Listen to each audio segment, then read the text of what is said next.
देखिए, आपको जैसा कि पता है, ईरान में करीबन हमारे 9,000 नागरिक इस समय रहते हैं, लगभग। इनमें से ज़्यादातर लोग हमारे विद्यार्थी लोग हैं।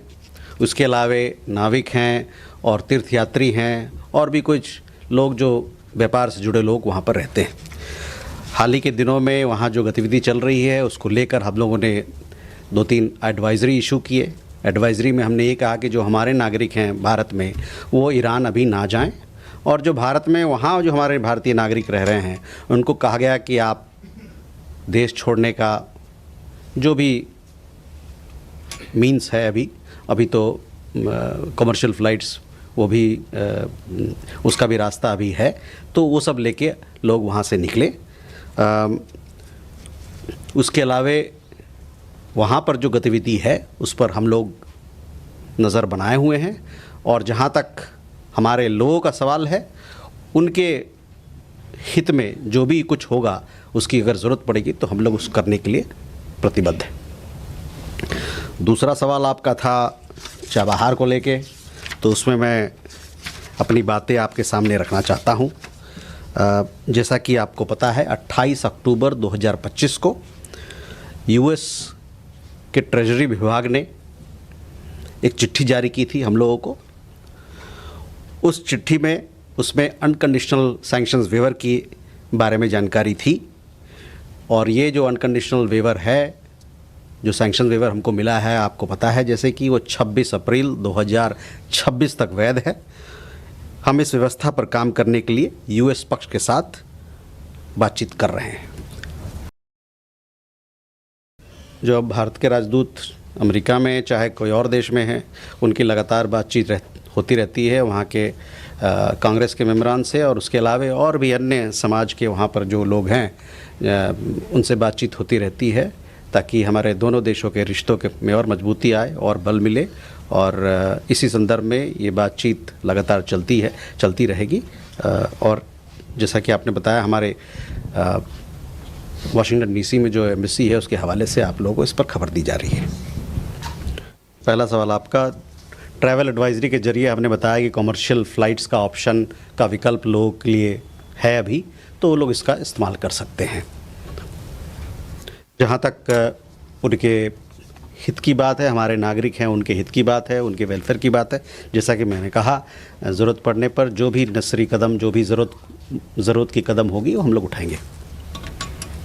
Keshav, on the Secretary of State conversation, yes, trade was part of the conversation, as we have also put it out in our release. As I have said this on several occasions earlier as well, trade teams on both sides remain engaged with the objective of arriving at a mutually beneficial bilateral trade agreement. As I said, External Affairs Minister spoke to Secretary of State. This happened on 13th of January, and trade was one of the matters that was discussed between the two leaders.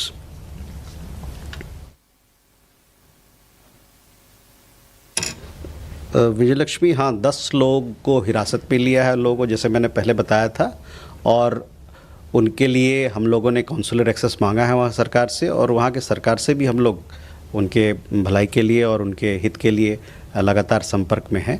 और जब जैसे भी हम लोग को जैसे ही हमको consular access इन लोगों के बारे में मिलेगा तो हमको और विस्तृत जानकारी आपको हम दे पाएंगे।